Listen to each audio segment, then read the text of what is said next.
흔한 JRPG 게임이 그렇듯 RPG 만들기 툴로 만든 소위 쭈꾸루 게임이 그렇듯 우리는 우리의 이름을 입력하게 됩니다. 좋아요. 저는 크록이라고 해보죠. 저는 배드가이니까요. 그런데 당연히 게이머 입장에서 내가 조작할 캐릭터의 이름을 정한다고 생각했던 바로 저 입력하는 사실 내 이름을 알려주는 곳이었습니다. 픽션의 주인공이 아닌 이 픽션을 플레이하는 바로 당신이요. 그래요. 플레이어입니다. 우리가 조작하는 사람은 이름도 유난히 대충 지은 베터란 야구선수. 영구역에서 그러니까 튜토리얼에서 베터를 조작해서 저지에게 가면 이 괴상하게 생긴 고양이가 베터와 나에게 간단한 튜토리얼을 해준 뒤 우리의 여정을 끝나게 해줍니다. 이 이후로 우리가 하는 건 거의 비슷해요. 또 플레이어의 존재를 알고 있는 상점 주인을 만나기도 하고 모든 곳에 상점 주인이 예인 이유는 스크립트가 그렇게 짜여 있어서라네요. 이거 참 웃긴 이야기죠. 마치 평범한 JRPG처럼 각각의 월드로 들어가서 이 세계의 모습을 파악한 후 베터의 목적인 정화를 실행하죠.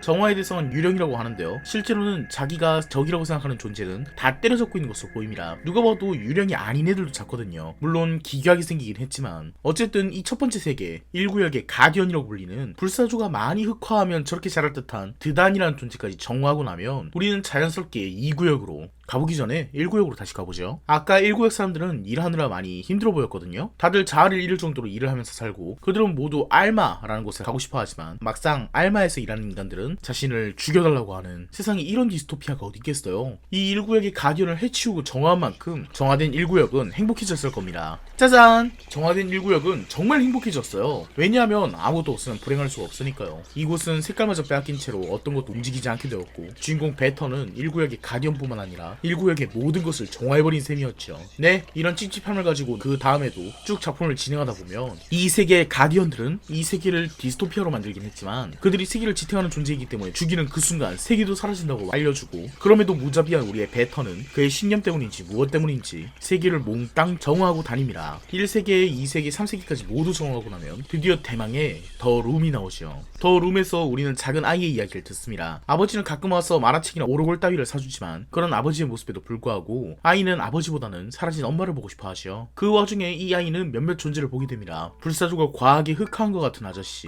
1구역에서는 성격이 더러웠는데 여기서는 굉장히 상냥하군요. 그리고 하얀색의 작은 새. 도서관이 있던 2구역을 지배했던 그 거대한 홍학이랑 비슷해 보이네요. 이 새는 지식을 줬는 듯 보입니다. 그리고 3구역을 지배했던 거구의 뚱뚱한 아저씨. 이 아저씨는 굉장히 오만했었는데 여기서는 그저 좀 달콤한 것을 좋아하는 아이에게 친절한 뚱보 삼촌이군요. 이들을 모두 만난 이후로 아이는 엄마에게 맡겨집니다. 그리고 결국 베터는 중간중간 복선처럼 흑막으로 보이는 여왕이라는 존재를 만나게 되고 여왕은 베터를 만나 끊임없이 독설을 뱉어냅니다. 너는 아이를 방임했어. 아이를 위해서는 이래서는 안 됐어. 나는 아이의 인생을 아름다움으로 채워줬어. 하지만 베터는 그런 여왕을 때려잡지는 않고 정화하고는 말하죠. 너의 방법은 틀렸어. 그리고 베터는 또 한 번 챕터를 거슬러 올라갑니다. 챕터 0. 모든 것의 근원으로. 이곳에서 만나는 상대는 지금까지 가디언이 죽었을 때마다 불안에 떨며 오르골을 연주하던 휴고입니다. 여왕은 격렬하게 저항하며 우리를 공격했지만 휴고는 그저 가만히 오들오들 떨고 있을 뿐 우리는 이 아이를 흠씬 두들겨 패서 정화를 시켜주고 이제는 더 룸에도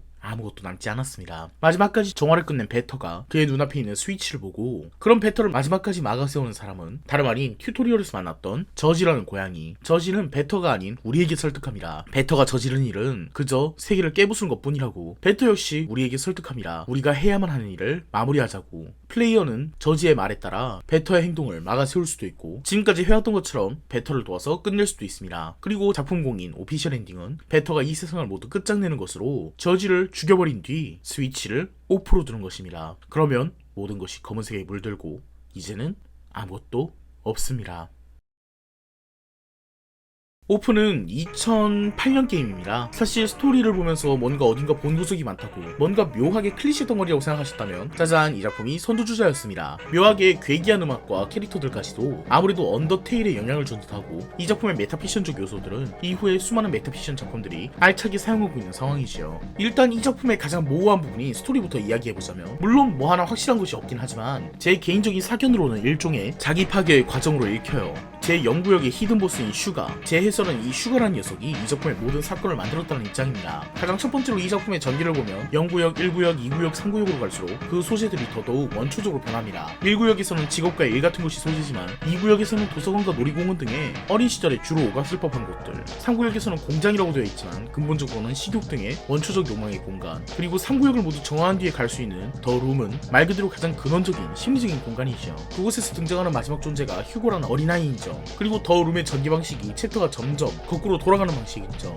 그 모든 것을 미루어 보아 이 작품은 서서히 내면으로 파고 들어가는 심리적인 요소를 의미하고 있음을 알 수가 있는데요. 더 룸에서 밝혀지는 것으로는 아이, 그러니까 휴고가 지금까지 베터가 파괴했던 세계들을 모조리 창조한 창조주격 존재임을 알 수가 있어요. 그러니까 1구역, 2구역, 3구역은 어찌되었든 세계를 휴고가 나름대로 인식한 결과물이라고 볼 수가 있다는 거죠. 자기 나름으로 편안한 방법으로요. 휴고가 세상을 편안하게 인식하기 위해서 유아기적 욕망이 가장 원초적인 존재, 엄마의 이미지를 사용해서 가장 처음 창조된 존재는 여왕이 아닐까 생각해요. 휴고의 엄마가 데리러 왔다는 것은 제가 생각하기에는 그의 생모, 그러니까 진짜 엄마가 데리러 왔다라는 것이 아니라 가디언으로 형성화된 존재들을 마주하고 난 휴고가 자신을 보호해줄, 세상을 재구성해줄 사람으로 엄마라는 상징을 이용해서 세계를 재인식한 것을 말하는 것 같아요. 아주 유아기적으로 말입니다. 원래 아기 때는 엄마가 전해준 이야기가 세상의 알파요 오메가잖아요. 그래서 종종 나오는 이야기들, 이 세계의 가디언들은 여왕이 보냈다, 유령들도 여왕의 군대이다 등은 이 모든 세계 자체가 휴고가 상상한 여왕이 관여한 이야기임을 상징한다고 볼 수가 있어요. 이 방법으로 휴고는 더 이상 성장하지 않고 늘 엄마의 보호만을 받는 유아기에 머무를 수가 있는 것이요. 휴고는 유아기적 상징일 것입니다. 아마 실제로도 휴고가 아일지는 몰라요. 그래서 제가 생각한 휴고의 모습은 아마 챕터 0에 나오는 히든보스 슈가가 아닐까 생각하고 있어요. 그 이유는 베터라는 파괴자가 제0구역에서 모험을 시작하고 플레이어를 베터에게 인도해주는 이 나레이션이 0구역에서 들리는데, 저지는 나레이션에 등장하니까 저지가 말하는 것은 아니고 뒤늦게서야 0구역에서 등장하는 슈가야말로 이 모든 일의 시작일 거라고 생각하고 있는 거죠. 일단 우리가 가장 먼저 의문을 가지는 것은, 그래 휴고가 이 인식 세상의 창조자라고 쳐, 그리고 베터도 추측컨대 휴고의 피조물이야. 왜냐하면 휴고의 원본으로 보이는 존재가 휴고의 아빠가 사준 만화책에 나오거든요. 악역인 야구선수로 말이죠. 그럼 휴고의 피조물인 베터는 아마 자신의 아빠를 모티브로 한 창조물인데 왜 베터는 휴고의 세상을 파괴하고 끝내 창조자인 휴고까지 파괴하는 걸까? 그리고 플레이어를 베터에게 인도한 자는 누구일까? 이 사고의 끝에 도달한 것이 아마 휴고는 어른으로서의 자아가 슈가이고 슈가는 어른이 되어서 후회하고 있다는 가설이에요. 자신이 유아기적 상상인 엄마가 다 해줄 거야 라는 세계에 묶여 살다 보니까 결국 그가 인식하는 세계는 모두 1구역, 2구역, 3구역 모두 디스토피아가 되었는데, 그 과거로 후회하던 슈가가 도달한 결론이 바로, 만약 내 아버지가 엄한 존재여서 내게 어머니의 둥지를 계속 깨고 나오라고 했더라면, 무서운 아버지가 나를 호통치어서 깨웠다면 나는 달라지지 않았을까? 라는 사고관이었을 거예요. 돌아온 아버지 신드롬처럼 엄한 아비가 나를 꾸짖어주길 바라듯. 그 증거로 일단 휴고와 슈가만이 이 작품에서 인간으로 규정되어 있고, 휴고와 슈가에 등장하는 구역이 극과 극이며 슈가는 여왕의 말과 배치되는 말을 한다는 것입니다. 여왕은 세상을 아름다운 것으로 채워본 적이 있어? 라고 휴고의 세상을 아름답게만 채워넣겠다 라는 의지를 보이지만, 슈가는 나는 아름다운 것에서 눈 돌리고 있어 라며 여왕의 신념을 정면으로 부정하는 듯 보이거든요. 그래서 슈가가 플레이어를 베터에게 인도했고, 베터는 어린 시절부터, 즉 휴고 때부터 상상하던 아빠라는 존재의 형상화,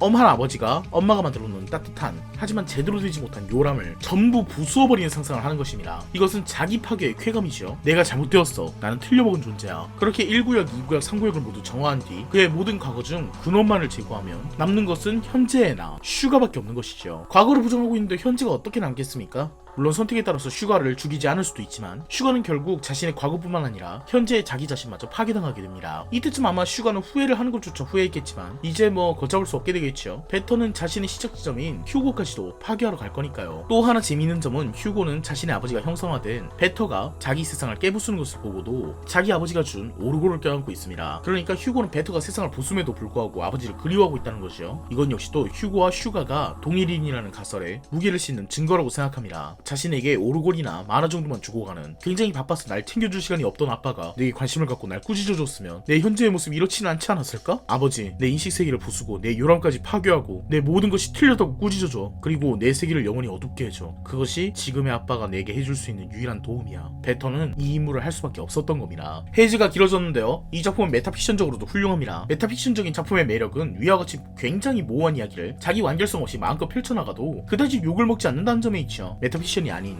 그러니까 픽션들은 그 내용이 난해하거나 까다로우며 심지어 자기 완결성이 없으면 당연히 욕을 먹게 되지만, 메타픽션적인 요소를 곁들이면 주인공 입장에서 이해를 할 수 없다가 아닌, 이 세계를 전부 고려하지 못한 플레이어 나 스스로의 문제일 수 있다. 심지어는 이렇게까지 생각합니다. 혹시 내가 이 세계를 한번 부수지 않았어인가? 증강현실처럼 이 게임의 폴더를 다 디벼봐서 그럴듯한 증거를 찾아야 되는 건가? 더 나아가서는 아예 게임 밖에서 이 작품에 대한 이야기를 찾아보는 것조차도 하나의 게임이 되는 경험을 하게 되죠. 오프의 이야기를 더 찾아보기 위해서 개발자의 Q&A를 찾아 찾아오는 것과 수많은 외전격 팬게임들까지도 오프를 안 해보신 분들에게 이해가 가게 설명드리면, 언더테일이란 게임 속에서는 도저히 알 수도 없고 정체도 모르는 가스터란 캐릭터의 비밀을 증강 현실과 검색 등으로 찾아보는 것, 그리고 센즈의 무기가 가스터 블래스트라는 것, 센즈가 가스터의 뭐 어쩌고저쩌고 그런 것들을 하나하나 보는 것마저도 게임의 경험으로 만드는 것이 메타피션 작품들의 가장 큰 특징이고, 오프는 그런 부분을 잘 활용한 게임입니다. 이 업계의 선두주자기도 하고요. 물론 이런 비판도 있지만요. 대충 난해하게 만들어 놓고 플레이어들이 쑥덕대는 게 컨텐츠인 게임. 다만 메타피션이라는 요소를 이용해서 픽션 속의 인물을 강조한다기보다는 플레이어를 작품 속으로 끌고 와서 오프라는 작품과 관련된 행위, 그 모든 것이 게임을 플레이하는 일이라고 느껴지게 하는 것, 그것이 전형적인 메타피션, 그러니까 작중의 등장인물이 픽션을 뛰쳐나오는 것을 넘어선 새로운 메타피션의 세계를 열어주는 것이죠. 게임 바깥의 플레이어가 게임 속으로 빠져드는 것, 이것은 자연스럽게 게임의 몰입감을 높이고 작품을 사랑하게 만들게 됩니다. 게다가 이 게임은 형식상 JRPG라서 턴제 게임이라는 장르적 쾌감까지 전하는데, 이 전투라는 것 자체가 베터가 하는 파괴 행위랑 유사한 만큼 나름 내가 베터의 파괴를 돕는다라는 내 행위를 스토리가 수식해주는 경험도 하게 되어 일체감과 몰입감을 더 끌어올리기도 합니다. 결국 플레이어라는 놈들은 게임이라는 가상세계의 적들을 때려잡고 부수고 싶어하는 존재일 뿐이니까요. 게임은 놀이에요. 안 그래요? 다만 플레이어가 게임 속으로 빠져드는 만큼 플레이어가 아주 중요한 위치가 되어야 되는데, 이 작품에서는 이후의 작품들에 비교하면 몹시 미흡한 점이 있어요. 그중 가장 명백하게 드러난 것이 플레이어를 전면에 내세운 작품치고 플레이어가 할 수 있는 것이 아무것도 없다입니다. 마지막에 작품의 엔딩을 선택하긴 하지만 이미 뭐 일은 다 벌어진 상태에서 고양이를 한 마리 죽이느냐 마느냐 정도의 차이고, 결국 우리는 게임 제작자가 의도한 대로 뭐 내가 하고 싶든 하고 싶지 않든 세상을 다 파괴해버린 뒤에 나한테까지 책임을 물리는 거예요. 처음부터 베터랑 일체화시켜버린 뒤에 베터가 한 일을 전부 내 선택인 양 말하다니 솔직히 좀 억지입니다. 그래서 제가 이 작품을 하면서 막바지에 들었던 생각이 그겁니다. 제기랄,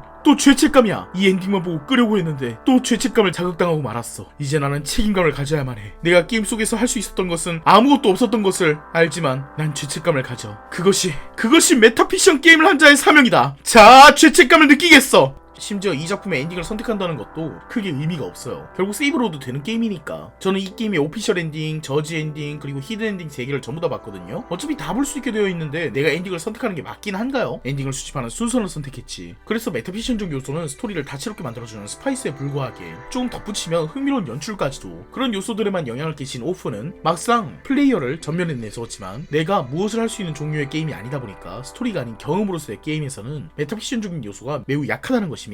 하지만 이 작품과 정반대인 작품도 있죠. 스토리는 매우 직관적이어서 이후에 왈가왈부할 것이 거의 없지만 작품 내에서는 플레이어에게 엄청난 무기를 짓눌려서 내 모든 행위가 실제 경험이 되게 하는 게임 원샷입니다. 끝까지 봐주셔서 감사합니다.